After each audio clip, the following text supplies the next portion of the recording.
मुख्यतः भोजन में तीन तरह के वस्तु कह लो या मिनरल्स कह लो, आप तीन तरह के पाए जाते हैं मुख्यतः।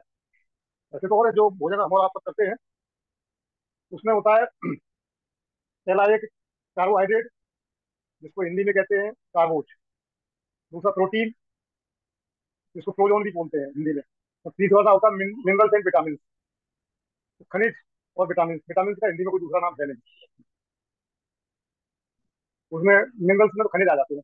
ये भोजन तीन प्रकार से इसको बांटा गया है। हमारे भोजन में तीन प्रकार की ये तत्व कह लो, जो कुछ भी कहना चाहो कह लो, ये पाए जाते हैं। ये आप लोग सेकेंड ईयर के में बहुत कोर्स में ही है, फर्स्ट ईयर के कोर्स में भी आता है। और ये जानकारी के लिए, अपनी जानकारी के लिए बहुत महत्वपूर्ण चीज है। चाहे फर्स्ट ईयर हो, चाहे सेकेंड ईयर हो, या फाइनल ईयर हो, या कोई भी नहीं भी हो, फिर भी उनके लिए जानकारी की बहुत महत्वपूर्ण चीज है ये। तो जिन पदार्थों में जिन वस्तुओं की अधिकता होती है, उनको उससे संबंधित नाम दिया गया। ठीक है। अब ये बात आएगी, जैसे आपका भाई कार्बोहाइड्रेट। कार्बोज प्रमुखतः सभी प्रकार के अनाजों में अधिक मात्रा में पाया जाता है, जैसे गेहूं, जौ, ज्वार, बाजरा आदि। इनके पाचन का समय 3 घंटे है। इनका पाचन मुंह का है। देखो, अभी आप लोगों ने सबने पाया हुआ आपको पाचन तंत्र, उसमें उन्होंने बताया था कि जैसे ही मुंह में हमारा भोजन जाता है, वहां से पाचन शुरू हो जाता है। तो जो वहाँ जो पाचन होता है, वो कार्बोज का पाचन होता है। कार्बोज यानी कार्बोहाइड्रेट। कार्बोहाइड्रेट मुख्यतः जो है जितने भी आपके अनाज हैं उनमें पाया जाता है। और इनको स्टमक में पाचन का समय लगभग 3 घंटे होता है। तो अब हमको इस जानकारी की जरूरत क्या आवश्यकता पड़ गई, हम क्यों ये जाने भाई। ये जो भोजन हम और आप कर रहे हैं, वो हम कैसा भोजन कर रहे हैं, उसका पर्पज क्या है, हमें क्यों करना चाहिए भोजन। आज यार ये बातें नहीं होंगी तो हम अपने भोजन में सुधार या अपने स्वास्थ्य के लिए कैसे अग्रसर हो सकते हैं, कैसे आगे बढ़ाएंगे अपने आप। इसलिए ये बहुत ही जरूरी है भोजन के बारे में वर्गीकरण। जैसे अलग वर्गीकरण और भी एक तरीके से किया जाता है। तो अब इसके बाद आता है नंबर प्रोटीन का। तो प्रोटीन जो है वो ज्यादातर दालों में, सभी दालों में, दूध में, घी में, तेलों में, ये प्रोटीन की मात्रा ज्यादा पाई जाती है इन पदार्थों में। हालांकि इन पदार्थों में भी कुछ मात्रा में विटामिन होते हैं, कुछ मात्रा में आपके मिनरल्स भी होते हैं, कुछ मात्रा में इसमें जो है आपके कार्बोज भी होता है, मतलब कार्बाइड भी होता है। लेकिन इनमें जिनमें मुख्यतः पाया जाती है उनमें उसका नाम किया जाता है। तो इनमें जो प्रोटीन की मात्रा दिखती है। और प्रोटीन के पाचन में कितना समय लगता है, कोई कौन बताएगा, कोई बताएगा भाई? 6 घंटे ताऊ जी। बताएं। 6 घंटे। अब मुझे तो नहीं मालूम पड़ा कौन बोला, नाम बता दे जरा आप अपना। पल्लवी तो जैन। हमारी स्क्रीन पर नहीं। अच्छा, पल्लवी जी ने बोला, मतलब बहुत बढ़िया, बहुत सुंदर। आपको ख्याल है, ये अच्छी बात है। तो ये उसमें पाचन में समय उसमें कितना लगता है? 6 घंटे। और मिनरल्स एंड विटामिन पाए जाते हैं सभी तरह के ताजी फलों में, ताजी सब्जियों में, हरी सब्जियों में, और भीगे हुए ड्राई फ्रूट।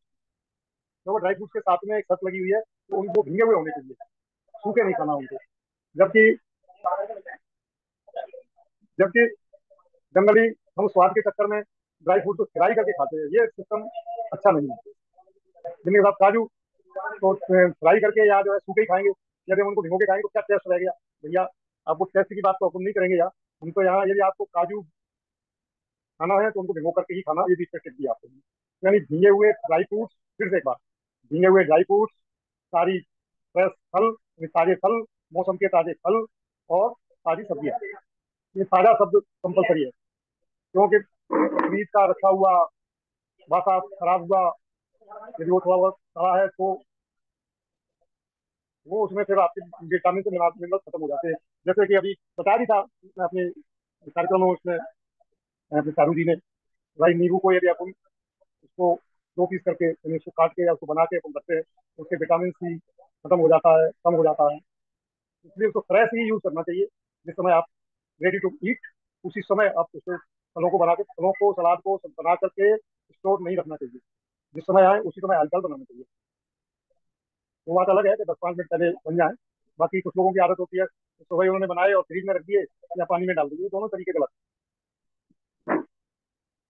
इसी बीच में जो बात ये आई है, एक बात और आई है कि लोग जो है सब्जियों को छीलने के बाद धोते हैं। ये खतरनाक था। धोने के बाद छीलना चाहिए। खीरा, ककड़ी, लौकी वगैरह पहले उसको अच्छी तरह 3 बार पानी से धोइए, उसके बाद उनको छीलना है। तो ये प्रोटीन की मात्रा देखो कि अब इसको समझने के लिए अपनी जरूरत क्या पड़ गई। प्रोटीन का हजम होने का जो समय है, स्टमक में जो डाइजेशन का जो समय है, वो लगभग 2.5 घंटे से लेके 2 घंटे से लेके 2.5 घंटे तक का होता है। तो सबसे जल्दी ये अपने जो है पाचन क्रिया में ये सहयोगी होते हैं, और पाचन उनका जल्दी हो जाता है। लेकिन में एक विशेषता और भी है। तो बाई भी यदि ये प्रोटीन के साथ में है तो 6 घंटे का समय लेंगे, और यदि कार्बोहाइड्रेट के साथ में है तो जो है ये 3 घंटे का समय लेंगे। ये एडजस्टमेंट कर देते हैं, ये फ्लक्चुएशन है। ये दूसरे शब्दों में कहें तो ये गरीब है, जो जैसा कह देता वैसे मान लेते हैं। वही नहीं, 6 घंटे पचना ठीक है, 6 घंटे पचेगा, तुम्हें कार्बोहाइड्रेट कह रहा नहीं 3 घंटे पचना है, हाँ तो 3 घंटे सही, हमें कोई दिक्कत नहीं। इसलिए जो है ये पाचन आपका जो है अच्छा है, इसलिए बेमेल आहार का निषेध किया गया। अब आते बेमेल आहार, ये इनका वर्गीकरण समझने के बाद, पढ़ने के बाद अब बेमेल आहार की चर्चा। यानी यदि हम अब मोटे रूप में कहें तो कार्बोहाइड्रेट और प्रोटीन एक साथ नहीं भोजन करना देना चाहिए, इसको कहते हैं बेमेल। मोटा हो गया एक थम रूल हो गया, कार्बोहाइड्रेट के साथ में प्रोटीन नहीं खाना चाहिए, जबकि हमारी आदत तो कार्बोहाइड्रेट के साथ प्रोटीन खाने की है। आयुर्वेद में भी बताया कि नहीं साहब रोटी घी को रोटी पे लगा के ही खाना, और यहाँ तो मना कर दिया। यदि आप शारीरिक मेहनत करते हो तो घी खाने की मना नहीं है। दूध शुद्ध मिलता है, उसमें मिलावट नहीं है, उसमें पशुओं की हिंसा नहीं है, तो दूध भी खाने का, दूध भी पीने की निषेध नहीं है। लेकिन जो है दोनों को एक साथ लेने का निषेध। कार्बोहाइड्रेट भी ले लिया आपने, मिनरल्स ले लिया, उनका तो दोनों का आपस में कॉम्बिनेशन है, ठीक। लेकिन कार्बोहाइड्रेट के साथ में आपने प्रोटीन ले लिया, दूध भी ले लिया, दही भी ले लिया, और घी भी ले लिया, और दालें भी ले ली, ये सारी चीजें जो है एक साथ लेने से हमारे, और उसमें अब क्या है, उसको फ्राइड आउट कर दिया, तेल भी आ गया उसके अंदर। इन सब चीजों की वजह से हमारे पेट में अक्सर कर कब्ज, गैस, एसिडिटी, हाइपर एसिडिटी और अल्सर जैसी बीमारियां होती हैं। जो लोग नियमित दाल के साथ में रोटी खाते हैं उनका डाइजेशन तो ठीक रहता ही नहीं साहब, हम तो लेते लेकिन हमारा ठीक रहता है। इसमें और भी कई कारण हो सकते हैं, एक अकेला कारण नहीं है। तो ये है बेमेल आहार। हमें दालों के साथ में रोटी या घी नहीं लेना चाहिए। अब इसके बाद जो है, यदि आपको प्रोटीन लेना है, प्रोटीन भी जरूरी है शरीर के लिए, उसका ऐसा सिस्टम होना चाहिए कि जब हम कार्बोहाइड्रेट लें तो मिनरल विटामिन के साथ लें, जब प्रोटीन लें तो अकेली प्रोटीन लें, तो उसमें हमारी एसिडिटी नहीं होगी, डाइजेशन हमारा खराब नहीं होगा, हमको भूख जरूर 6 घंटे बाद लगेगी। लेकिन हमारी आदत जो गलत पड़ी हुई है कि हम रोटी रोटी के बिना तो आप जो है कुछ नहीं होगा। अरे मॉर्निंग में आप जो है आराम से नाश्ते के साथ में कार्बोहाइड्रेट के साथ आप सब्जियां ले लो, दोपहर में प्रोटीन प्रोटीन ले लो, आप दालें ले लो, या सवेरे प्रोटीन ले लो, चने वगैरह भी ले लो, दोपहर में दालें नहीं लो, रोटी के साथ सब्जी ले लो। हालांकि आपको प्रोटीन गेहूं में भी मिलेगा, प्रोटीन आपको सभी अनाजों में मिलेगी, लेकिन मात्रा बहुत न्यून होगी, कम होगी। आपको प्रोटीन सब्जियों में भी मिलेगा, नींबू में भी प्रोटीन होता है, एक मात्रा कम होती है। अब नारियल वगैरह जैसे आप लोगे, ड्राई फ्रूट वगैरह लोगे, वो प्रोटीन आपके लिए प्रॉपर सही रहेगी। ड्राई फ्रूट्स है, नारियल है, इन प्रोटीन में आपको सुविधा रहेगी। और ये प्रोटीन आपको हानिकारक प्रोटीन, ये इफेक्ट नहीं डालते हैं, ये भी उसके साथ ही हो जाते हैं, लेकिन उनमें मात्रा उनके हिसाब से अलग रहती है। जैसे बादाम वगैरह है, तो इस सीजन में गए थे, उन्होंने यहाँ भोजन का देखा होगा, तो वहाँ बिल्कुल बेमेल भोजन का कभी भी जो है उसमें व्यवस्था नहीं बनाई गई। तीनों टाइम भोजन दिया जाता था, तो उस हिसाब से दिया जाता था। सुबह जरूरत है नाश्ते में उसमें प्रोटीन की मात्रा रहती थी, बाकी टाइम में जो है प्रोटीन की मात्रा या तो बहुत न्यून रहती थी, लेकिन उसके साथ में कैल्शियम भी की मात्रा बढ़ाई जाती थी, तो उसमें प्रोटीन भी जो है उतना असर नहीं करता है, कैल्शियम की मात्रा अधिक होती है उस भोजन में। अब ये आगे जो है और हम कॉम्बिनेशन इनको हम कैसे बना सकें, नहीं साहब प्रोटीन तो देते हैं, दाल तो हम देते हैं, आप तो निषेध नहीं है, दाल रोटी का भी निषेध नहीं। अब मैं कह रहा हूँ ये बात, दाल रोटी का भी निषेध नहीं है, लेकिन दाल फिर छिलके वाली होनी चाहिए, छिलके के साथ होनी चाहिए। उसमें जो है छिलके में तो कार्बो अपना ये कैल्शियम की मात्रा बढ़ती है, और दूसरी जो है कैल्शियम के साथ में जो है उसमें फाइबर भी बढ़ता है। एक्चुअली में है क्या, एक बहुत अच्छा नियम है, और ये शरीर का नियम, ये आज के आधुनिक विज्ञानों को उन्होंने बताया। ये ये तो हम और आप पढ़ चुके हैं अच्छी तरह से, शरीर के संरचना के लिए प्रोटीन अत्यंत आवश्यक है, क्योंकि सेल्स जो बनते हैं, वो चाहे ब्लड सेल्स हो या कोई भी सेल्स हो, उसमें प्रोटीन अत्यंत आवश्यक होती है। तो उस समय जो है, लेकिन हम 35-40 साल तक, 30-35 साल तक, आजकल तो खैर वो भी समय भी वो भी थोड़ा चेंज हो गया है, वो लोग जल्दी भी परेशान होने लगे हैं। बाकी 40-45 साल तक तो सेल्स बनने की प्रक्रिया तीव्र रहती है, ये आपका मेडिकल साइंस बोला आगे बात। उसके बाद धीरे धीरे सेल्स बनने की प्रक्रिया कम होने लगती है, और उसकी वजह से शारीरिक दुर्बलता आनी शुरू हो जाती है। 55 साल के बाद, 55-50 के साथ बाद, 55-60-70, धीरे धीरे शारीरिक उसमें कारण से उसकी दुर्बलता आने लगती है। उस स्थिति में हमको ये लगता है कि यदि हम अधिक प्रोटीन खाएंगे, और हमारे जो एलोपैथी के डॉक्टर्स हैं वो भी प्रोटीन पल्स दे रहे थे, प्रोटीन की गोलियां दे रहे थे, और कहते तुम खूब दाना खाओ, खूब तेल खाओ, खूब घी पियो। अब उन तेल घी पीने की तो, हजम करने की तो मेहनत रही नहीं जो अपन 35 साल की 40 साल की उम्र में करते थे। तो इसलिए जो है, अब तो यूरिक एसिड जो है, मैं बात पे ही आ रहा हूँ, यूरिक एसिड यूरिक एसिड के बाद फिर जो है उसमें कैल्शियम का क्या रोल होता है वो मैं आपको बताता हूँ। ये बेमेल भोजन के अंदर मैं अपने पॉइंट को आगे ऐसे बढ़ा रहा हूँ, और सावधानी से सुनना आपके लोग, बहुत ही महत्वपूर्ण फिक्र है ये। आप स्वयं के लिए, आपके परिवार वालों के लिए, आपके रिश्तेदारों के लिए, आप जिनकी भी चिकित्सा करेंगे आप लोग, वहाँ एक पॉइंट बहुत महत्वपूर्ण आएगा, ध्यान रखना। तो जैसे ही उम्र बढ़ती है, शरीर का बनना कम हो जाता है, हमारे शरीर को प्रोटीन की कम आवश्यकता है। लेकिन हम समझते हैं कमजोर हो रहे हैं तो प्रोटीन की मात्रा बढ़ा देते हैं। दाल अब 1 कटोरी खाते थे, 2 कटोरी खाने लगे। ये उसमें आधी चम्मच डालते थे, 1 चम्मच डालने लगे।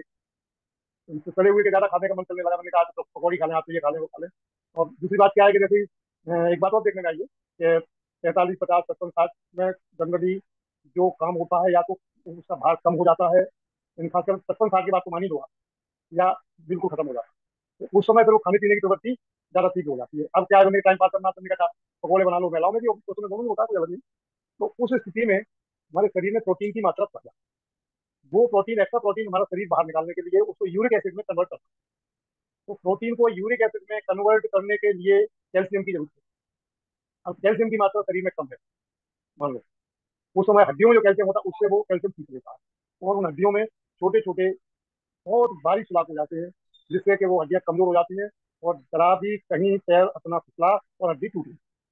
ये परेशानी इस उम्र के लोगों को ज्यादा होती है। इसलिए कहते हैं कि भैया बाथरूम जाना सावधानी से जाना, सुबह बिस्तर से उठने से पहले कम से कम 2 मिनट बैठे रहना, चक्कर नहीं आ जाए, जगनी तो आदि आदि। क्योंकि इस उम्र में तो हड्डियां जुड़ती नहीं, क्योंकि अब हमारा भोजन उस तरह का नहीं है, और हमारा जो है हड्डियां कमजोर है, हड्डियां टूट जाती है, जुड़ती नहीं, परेशान होते हैं, आदि आदि बहुत दिक्कतें होती है। इसलिए अब क्या है कि यूरिक एसिड बनाने के लिए कैल्शियम चाहिए। अब मान लो, अब थोड़ी देर के लिए मान लो अपने प्रोटीन की मात्रा ज्यादा ले ली है, और साथ में कैल्शियम है हमारे पास, तो वो कैल्शियम हमारी हड्डियों से नहीं जाएगा, तो कैल्शियम वही न्यूट्राइज होकर के, और वो जो है आपका यूरिक एसिड बन करके और पेशाब के रास्ते, अन्य पसीना के रास्ते वो निकल जाएगा। तो आपकी बहुत बड़ी बीमारी बढ़ जाएगी। नहीं तो यदि वो यूरिक एसिड एक्स्ट्रा जो बनता है वो शरीर से नहीं निकल पाता है बाई चीजें, तो फिर उससे गठियावात, यानी अर्थराइटिस, दमा की बीमारी, सांस की बीमारी, फेफड़ों में तकलीफ, खांसी, जुकाम, ये सारी तकलीफें जो है वो उससे जो है उस यूरिक एसिड के कारण ब्लड में चला गया, तो गठियावात वगैरह चीजें उसी से बनती है। इसलिए सावधानी की जरूरत है। हमें जो है ध्यान रखें कि जैसे ही उम्र 40, 45 से ऊपर हो, और हम दालों का खाना तुरंत बंद करें, घी तेल की मात्रा बहुत कम करें, और कैल्शियम युक्त पदार्थों का भोजन में समावेश करें, ये चेंज करना। ये है बेमेल आहार पढ़ने का प्रयोजन, क्यों पढ़ना चाहिए हमें। ठीक, इस शिविर में गए थे, उन्होंने यहाँ भोजन का देखा होगा, तो वहाँ बिल्कुल बेमेल भोजन का कभी भी जो है उसमें व्यवस्था नहीं बनाई गई। तीनों टाइम भोजन दिया जाता था, तो उस हिसाब से दिया जाता था। सुबह जरूरत है, नाश्ते में उसमें प्रोटीन की मात्रा रहती थी, बाकी टाइम में जो है प्रोटीन की मात्रा या तो बहुत न्यून रहती थी, लेकिन उस हिसाब से कैल्शियम भी की मात्रा बढ़ाई जाती थी, तो उसमें प्रोटीन भी जो है उतना असर नहीं करता है, कैल्शियम की मात्रा अधिक होती है उस भोजन में। अब ये आगे जो है, और हम कॉम्बिनेशन इनको हम कैसे बना सकें। नहीं साहब, प्रोटीन तो देते हैं, दाल तो हम देते हैं, आप तो निषेध नहीं है, दाल रोटी का भी निषेध नहीं। अब मैं कह रहा हूँ ये बात, दाल रोटी का भी निषेध नहीं है, लेकिन दाल फिर छिलके वाली होनी, छिलके के साथ होनी चाहिए। उसमें जो है छिलके में तो कार्बो अपना ये कैल्शियम की मात्रा बढ़ती है, और दूसरी जो है कैल्शियम के साथ में जो है उसमें फाइबर भी बढ़ता है। एक्चुअली में है क्या, एक बहुत अच्छा नियम है, और ये शरीर का नियम, ये आज के आधुनिक विज्ञानों को उन्होंने बताया। ये ये तो हम और आप कर चुके हैं अच्छी तरह से। शरीर के संरचना के लिए प्रोटीन अत्यंत आवश्यक है, क्योंकि सेल्स जो बनते हैं, वो चाहे ब्लड सेल्स हो या कोई भी सेल्स हो, उसमें प्रोटीन अत्यंत आवश्यक होती है। तो उस समय जो है, लेकिन हम 35, 40 साल तक, 30, 35 साल तक, आजकल तो खैर वो भी समय भी वो भी थोड़ा चेंज हो गया है, वो लोग जल्दी भी परेशान होने लगे हैं। बाकी 40, 45 साल तक तो सेल्स बनने की प्रक्रिया तीव्र रहती है। ये आपका मेडिकल साइंस बोल रहा है ये बात। उसके बाद धीरे धीरे सेल्स बनने की प्रक्रिया कम होने लगती है, और उसकी वजह से शारीरिक दुर्बलता आनी शुरू हो जाती है। 55 साल के बाद, 55, 50 के साथ बाद, 55, 60, 70, धीरे धीरे शारीरिक उसमें कारण से उसकी दुर्बलता आने लगती है। उस स्थिति में हमको ये लगता है कि यदि हम अधिक प्रोटीन खाएंगे, और हमारे जो एलोपैथी के डॉक्टर्स हैं वो भी प्रोटीन पल्स दे रहे थे, प्रोटीन की गोलियां दे रहे थे, और कहते तुम खूब दाना खाओ, खूब तेल खाओ, खूब घी पियो। अब उन तेल घी पीने की तो, हजम करने की तो अब मेहनत रही नहीं जो अपन 35 साल की 40 साल की उम्र में करते थे। तो इसलिए जो है, अब तो यूरिक एसिड जो है, मैं बात पे ही आ रहा हूँ, यूरिक एसिड, यूरिक एसिड के बाद फिर जो है उसमें कैल्शियम का क्या रोल होता है वो मैं आपको बताता हूँ ये देने भोजन के अंदर। मैं अपने पॉइंट को आगे ऐसे बढ़ा रहा हूँ, बहुत सावधानी से सुनना आपके लोग, बहुत ही महत्वपूर्ण फिक्र है ये। आप स्वयं के लिए, आपके परिवार वालों के लिए, आपके रिश्तेदारों के लिए, आप जिनकी भी चिकित्सा करेंगे आप लोग, वहाँ एक पॉइंट बहुत महत्वपूर्ण आएगा, ध्यान रखना। तो जैसे ही उम्र बढ़ती है, शरीर का बनना कम हो जाता है, हमारे शरीर को प्रोटीन की कम आवश्यकता, लेकिन हम समझते हैं कमजोर हो रहे हैं तो प्रोटीन की मात्रा बढ़ा देते हैं। दाल अब 1 कटोरी खाते थे, 2 कटोरी खाने लगे, ये उसमें आधी चम्मच डालते थे, 1 चम्मच डालने लगे। तो तले हुए के ज्यादा खाने का मन चलने लगा, मैंने कहा तो पकौड़ी खा लें, आप तो ये खा लें वो खा लें। और दूसरी बात क्या है कि जैसे एक बात और देखने में आई है कि 45, 50, 55, 60 में जनरली जो काम होता है या तो उसका भार कम हो जाता है, इन खासकर 55 साल की बात तो मान ही लो आप, या बिल्कुल खत्म हो जाता है। तो उस समय फिर वो खाने पीने की प्रवृत्ति ज्यादा ठीक हो जाती है। अब क्या है, मैंने टाइम पास करना तो मैंने कहा पकौड़े बना लो, महिलाओं में भी उसमें दोनों में होता है, कोई अलग नहीं।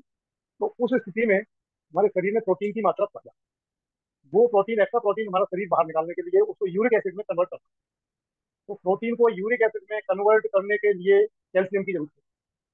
अब कैल्शियम की मात्रा शरीर में कम है, मान लो, उस समय हड्डियों में जो कैल्शियम होता है उससे वो कैल्शियम खींच लेता है, और उन हड्डियों में छोटे छोटे बहुत बारीक सुराख हो जाते हैं, जिससे कि वो हड्डियां कमजोर हो जाती हैं, और जरा भी कहीं पैर अपना फिसला और हड्डी टूटी, ये परेशानी इस उम्र के लोगों को ज्यादा होती है। इसलिए कहते हैं कि भैया बाथरूम जाना सावधानी से जाना, सुबह बिस्तर से उठने से पहले कम से कम 2 मिनट बैठे रहना, चक्कर नहीं आ जाए जमीन। तो हाँ, मेरा तो आप बताइए।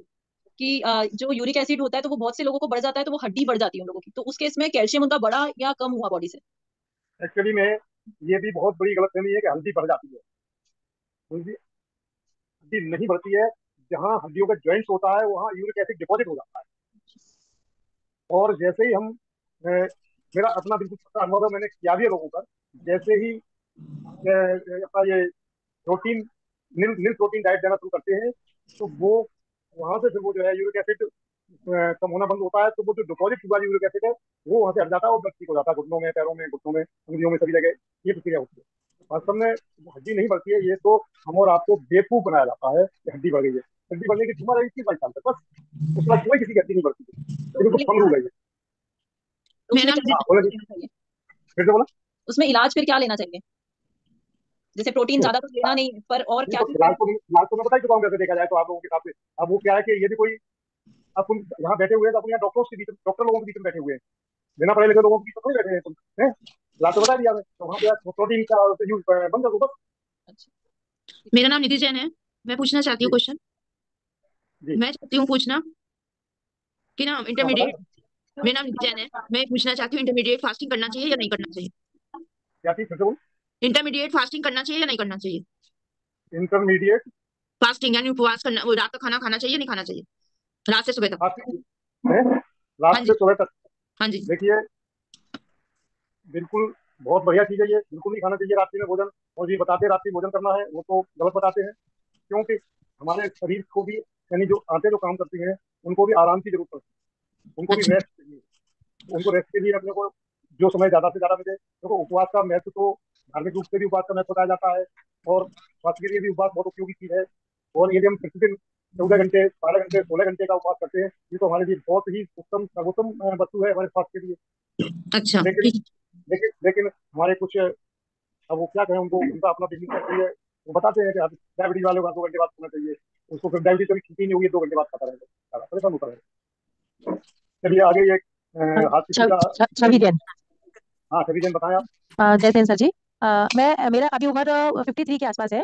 और मैं जी 7 8 साल से बराबर जो है मतलब बहुत ज्यादा मुझे शरीर में बहुत दर्द, जहाँ पे अभी मैंने ये महसूस किया कि जहाँ पे मेरे को प्रेशर पड़ता है वहां पे मुझे पेन होता है। जैसे अगर मैं चल लेती हूँ तो पैरों में, सीढ़ी चढ़ लेती हूँ तो हिप वाला बोन जो होता है उसमें, हाथ से कुछ कर लेती हूँ तो कंधे में पेन बहुत ज्यादा होता है। तो मैं उसके लिए क्या करूँ?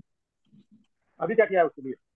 अभी तो कुछ नहीं, मैं कैल्शियम मैंने स्टार्ट किया है थोड़ा थोड़ा। बाकी ये है कि मैं 5 6 साल से बराबर D3 और B12 का डोज लेती रहती हूँ, साल में 1 2 बार जो होता है वो भी लेती हूँ। और अभी कैल्शियम स्टार्ट किया है मैंने रेगुलर। कैल्शियम में क्या लेती हो? कैल्शियम में सिर्फ कोई, हाँ क्या, टेबलेट टेबलेट? हाँ हाँ हाँ एलोपैथ टैबलेट जो आती है ना, ये आप है। प्लीज पहले तो कैल्सी प्लीज 500 ऐसा कुछ लेती थी। देखिए, हाँ कभी जी। भी आपको मेरा विनम्र निवेदन है, हाँ ये जी। कैल्शियम प्रिंसों या आपके ये विटामिन B12, B10, बी जो कुछ भी हो, हाँ ये जी। कोई भी आपको सर्वाइव नहीं करेंगे।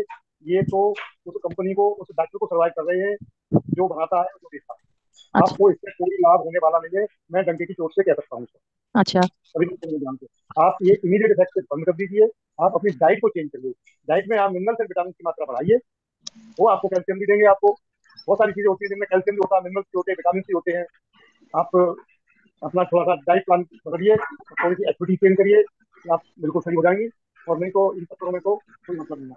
नहीं, डाइट प्लान तो मैंने मतलब डाइट में भी थोड़ा चेंजेस किया है। जैसे ब्रेकफास्ट मेरा मोस्टली स्प्राउटेड उस टाइप का रहता है, और फ्रूट्स मैंने अपने अपने डाइट में शामिल किया है। दूध भी मैंने मतलब देखिए 10 एक साल से बराबर कंटिन्यूशन में दूध भी ले रही हूँ मैं। मिल्क मिल्क दूध दस मिल्क तो लेनी नहीं है, उसमें प्रोटीन बहुत होता है। नहीं लेना चाहिए। बिल्कुल नहीं, जिनको अच्छा ये प्रॉब्लम है उनको मिल्क तो लेनी नहीं चाहिए। अच्छा। मिल्क को भी बंद कर देना चाहिए, बिल्कुल भी। नहीं, मैं फैट फ्री वाला वैसे और लेती हूँ, फैट फ्री वाला। फैट फ्री हो चाहे कुछ फ्री हो, अच्छा मिल्क में तो कोई लाभ ही नहीं है, कोई तो पशुधन आहार है। अब वो उतना इफेक्टिव नहीं है, और उसको हजम करने के लिए आपको इतनी मेहनत थोड़ी होती है। क्योंकि मुझे ताऊ जी लगता था चलिए, कैल्शियम का कैसा सोर्स है, इसलिए मैं लेती थी। ताऊ जी? कैल्शियम के लिए आपको मेथी लेना है, आंवला लेना है, आपको नारियल लेना है, नारियल पानी लेना है। कैल्शियम अच्छा के लिए आपको मखाने लेना है, कैल्शियम के लिए आपको बादाम लेना है। ये चीजें लीजिए ना कैल्शियम के लिए। अच्छा अच्छा, ठीक है।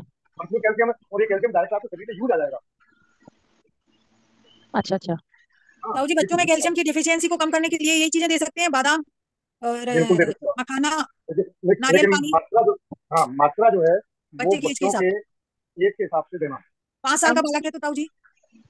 2 साल के बच्चे को 2 बादाम दे दो, 1.5 बादाम 2 बादाम दे दो। और मखाने के 25-50 ग्राम। और उसको थोड़ी मेहनत करनी पड़ेगी बच्चों के लिए तो। ताऊ जी, बच्चा तो मुंह ऐसा में एक से डाला, 2 साल की से नहीं बैठता। वो तो मुंह में डालेगा, और वो सीधा पेट में गया, 4 टुकड़े को पेट में चला जाए तो यूज नहीं होता, तो उसको आपको पीस के देना पड़ेगा, और अच्छा, अंदर से ऐसे चटाना। ऐसी वाली मेहनत बोल रहे हैं। बाबू जी ये दवाइए पूछना की था दवाई। कि कॉफी अगर पीते हैं, क्या कॉफी भी आपका कैल्शियम बॉडी से एब्जॉर्ब करने का काम करता है, अगर 1 कप कॉफी पीते हैं?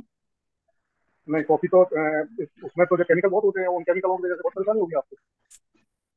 वही कॉफी मेरा है, पूछना था। चाय है, चाय तो मैंने इनमें छोड़ दी कितना थी, चाय मैं केमिकल। नहीं पीती हूँ, काफी साल हो गया। कॉफी जरूर मैं 1 कप लेती हूँ सुबह में। हाँ, सांप नाथ को छोड़ के नागनाथ को पकड़ लिया है। तो क्या करना चाहिए उसके लिए हमें कि जॉइंट में पेन भी नहीं रहे और दूध अच्छे से चले, क्योंकि प्लेन दूध पीते नहीं बनता है।